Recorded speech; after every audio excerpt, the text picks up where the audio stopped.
இறைவனை இந்த கிரிவல பாதையில் தூக்கிட்டு வரப்போ என்ன பெரும் மகிழ்ச்சி கிடைக்குது அப்படின்னு சொல்லிட்டு நீங்கள் கேட்குறீங்க.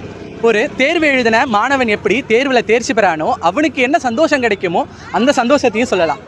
குழந்தைக்காக ஏங்கி கொண்டிருக்கிற ஒரு தாய்க்கு ஒரு குழந்தை கிடைச்சா எவ்வளோ சந்தோஷப்படுவாளோ அவ்வளோ சந்தோஷம்னு சொல்லலாம். இந்த அடியார் பெருமக்கள் அவங்க மனசில் இருக்கக்கூடிய சிவபெருமான குழந்தையாகவும் சரி, அம்மையப்பராகவும் சரி, காதலன் காதலியாகவும் சரி, இப்படி தான் பாவிச்சு அண்ணாமலையாரை இந்த கிரிவல பாதையில் ஆடி பாடி கொண்டாடி கொண்டு வந்துட்டு இருக்காங்க. அதனால இங்கே பேரானந்தம் தான் கிடைக்கும். இதை சைவ சமயத்தில் இருக்கக்கூடிய 63 நாயன்மார்களுடைய வாழ்க்கையிலிருந்தும் தெரிஞ்சுக்கலாம். குறவர்களான 4 திருமுறைகள்லையும் இதை பற்றி விளக்கமாகவும் சொல்லியிருப்பாங்க.